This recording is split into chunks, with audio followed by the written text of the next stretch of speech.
வாழ்வோம் வாழ்விப்போம். நன்றாற்றல் உள்ளும் தவறுண்டு அவரவர் பண்பறிந்து ஆற்றா கடை. யாராக இருந்தாலும் அவர்களை பற்றிய ஒரு விழிப்புணர்ச்சி நம்மளிடம் வேண்டும். இது ஞானத்துல போறது ரொம்ப முக்கியம். ஏன்னா ஞானத்துல நம்ம போகும்போது கூடுதலா சாஃப்டா தான் போவோம், அஹிம்சையில தான் போவோம், போராட்டத்துக்கு போட்டிக்கெல்லாம் போக மாட்டோம். அதனால நம்ம என்ன பண்ணணும்னா இந்த எச்சரிக்கையை வைத்துக் கொள்ள வேண்டும். சைலண்ட் இருக்கணும். ஒரு ஆள் அப்படி கிட்ட வந்த உடனே நம்ம உடம்புல என்ன பண்ணணும், அப்படியே ஒரு சைரன் அடிக்கணும். டக்குன்னு ஒரு அதிர்வு வேணும், ஒரு வைப்ரேஷன் வரணும். நல்ல நிலையில இருக்கவங்களுக்கு அந்த வைப்ரேஷன் வரும். நம்மளும் கூத்துல இருந்தோம், தெளிவு இல்லாம இருந்தோம்னா வர தெரியாது. பக்கத்துல ஒரு ஆள் வந்தா, நீங்க நல்லா பாருங்க, வந்து உட்கார்ந்த உடனே அப்படி ஒரு உடனே அவர் பார்ப்போம். பார்த்த உடனே தெரிஞ்சிடும், சரியில்லையே, ஏமாச்சிருவான், மொழியே சரியில்லையே, எரிச்சு ஒதுங்கிக்குவோம். தப்பில்லை, நம்மளை பாதுகாத்துக்கலாம். அந்த அதிர்வு நமக்கு கிடைக்கலன்னா கூட இருப்போம். அப்படியே இருக்கும்போது பஸ்ல தான் பக்கத்துல உட்கார்ந்து இருக்காரு, நம்ம கண்ணை பத்தி தூங்குவோம். அவன் அழகா பாக்கெட் உள்ளதான் எடுத்து எரிச்சு போயிடுவோம். எங்க இறங்கினா எப்ப போனானே தெரியும். இழப்பு தான் மிச்சம். அப்புறம் அவனை திட்டிட்டு இருப்போம். இதுக்கு காரணம் யாரு? பக்கத்துல ஒருத்தன் வர்றான்னு சொன்னா அவன் யாரு, எப்படிப்பட்டவன், அவன் யாரா இருக்கட்டும், நம்ம பாதுகாத்துக்கணும்ல. நம்மள நம்ம பணத்தை அவன் எடுக்காம இருக்க, நம்மளும் தூங்கிடக்கூடாது, உஷாரா இருக்கணும். அப்ப நம்ம கையில தான் இருக்குது. நீங்க எந்த வகையில புரட்டி புரட்டி பார்த்தாலும் நல்லது கெட்டதுக்கு நாம தான் பொறுப்பு. தீதும் நன்றும் பிறர் தர வாரா. இதெல்லாம் பொன்மொழிகள். அப்ப அந்த பிறர் தராம இருக்கணும், தீமைகள் பிறரிலிருந்து நமக்கு வராம இருக்கணும்னா நாம எப்படி இருக்கணும், பிறரை அறிந்து கொள்ளக்கூடிய அறிவை பெற்றிருக்குது. நிறைய பேரு பெரிய மனுஷன்னு பேர் எடுத்த இடம் என்னன்னா இந்த இடத்துல எப்படின்னா, ஒரு ஆளுக்கு மூஞ்ச பார்த்த உடனேயே இவங்க கஷ்டத்துல இருக்காங்க, சாப்பிடாம இருக்கிறாங்க, வேற ஒண்ணுமே இல்ல. பிறரை அறியக்கூடிய தன்மை. எம்ஜிஆருக்கு இவ்வளவு புகழ் கிடைச்ச காரணம் என்னன்னா, அப்படி யாரை பார்த்தாலும் வாங்க சாப்பிடுங்க, முதல்ல சாப்பிடுங்க, அப்புறம் பேசலாம். அவருடைய பசியை பத்தி பாப்பார், அவர்களுக்கு என்ன தேவைன்னு உடனே கொடுப்பார். ஏன்னா பிறரை அறியக்கூடிய ஆற்றல் அவரிடம் இருந்து, அதான் தலைவரானார். எம்ஜிஆர் தலைவரானதுக்கு முதல் நோக்கமே இந்த ஞான பயணத்துலதான். தன்னை அவர் அறிந்து கொண்டார், அதுக்கப்புறம் பிறரை அறிந்தார். அப்பளுக்கெல்லாம் இதை சொல்லலாம். யார் வந்து நின்றாலும் உடனே ஒரு முறை அவருடைய ஈவெண்ட்ஸ் எல்லாம் நிறைய போட்டுட்டு இருக்காங்க. முதல்வராக இருக்கிற பொழுது அவர் ராமவரம் தோட்டத்துல இருந்து வெளியில வர்றார்.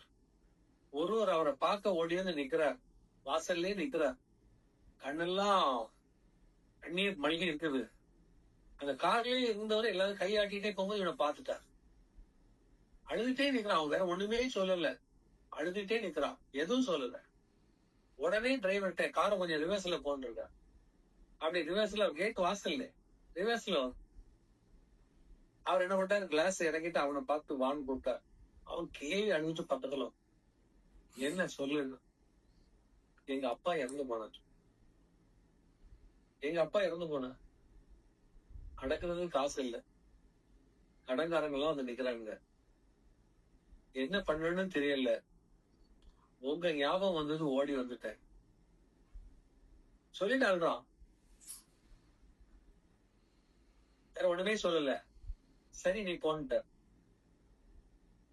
சொல்லிட்டு டப்புனு ஒரு நிமிஷம் நில்லுன்ட்டு அவர் கூட இருந்தவங்கள்ட்ட ஒரு வேன் எடுத்து வேன்ல இவனை உட்கார வச்சு அனுப்புவீங்களாம்.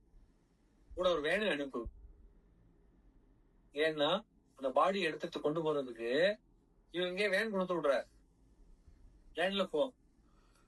ஆள்கள்கிட்ட சொல்லிட்டார், அவங்க போய் அங்க என்ன வேணுமோ, யாராவது கடன்கள் கேட்டு வந்தா யாரு என்ன நான் கொடுக்குறேன்னு சொல்லி அவ்வளவு பேர் லிஸ்ட வாங்கிக்க, எல்லாத்தையும் அனுப்பி, ஒரு பிரச்சனை இல்லாம இன்னைக்கு அவனுக்கு அவங்க அப்பாவுடைய இறுதி சடங்கை நடத்தி முடிச்சுட்டு வரீங்க.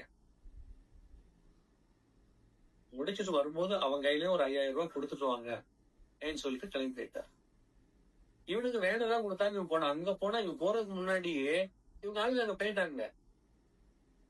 யோசிச்சு பாருங்க, இப்ப எம்ஜிஆர் என்ன சொல்லுவாங்க, மனுஷன் சொல்லுவாங்களா, தெய்வம்னு சொல்லுவாங்களா? வள்ளல்னு சொன்ன காரணம் இதுதான்.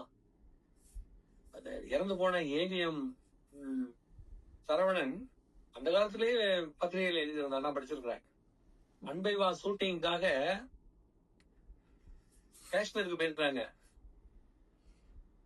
காஷ்மீர்ல போனா பயங்கர குளிர், எல்லாம் திறந்துட்டான்னு நெருப்புகளை பத்த வச்சுட்டு எல்லாம் அங்கங்க உட்கார்ந்து இருக்காங்க.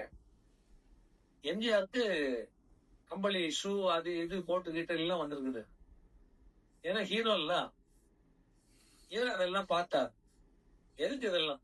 ஐயோ குளிர், வெளியில நிக்க முடியாது ஷூட்டிங்ல எல்லாம், நீங்க இதை போட்டுட்டு தான் நிக்க முடியும். உடனே கேட்டார், நான் மட்டும் தான் ஷூட்டிங்ல நிப்பானார். ஆமா நீங்க தான் ஹீரோ, நான் ஹீரோன்னா என்ன எடுக்கிற கேமராமேன் வேணும்ல, லைட் மேன் வேணும்ல, அசிஸ்டன்ட் டைரக்டர் வேணும்ல, டைரக்டர் வேணும்ல.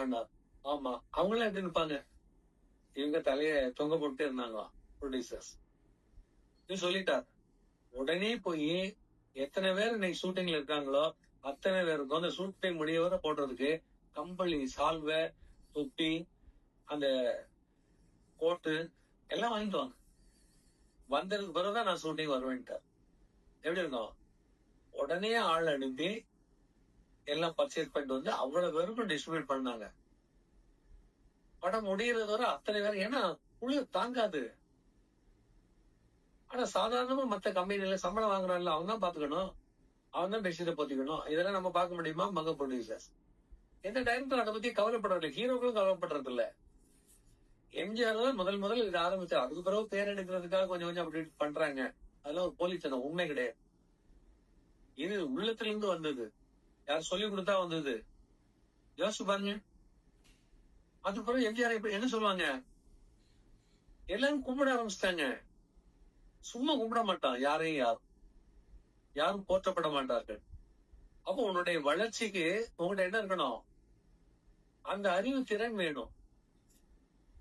மனிதனுக்கு 2 தன்மைகள் மிக மிக முக்கியம். அது ஞான பயணத்துல மஸ்ட் தான் சொன்னேன். ஒன்று தன்னை அறிதல், 2வது பிறரை அறிவது.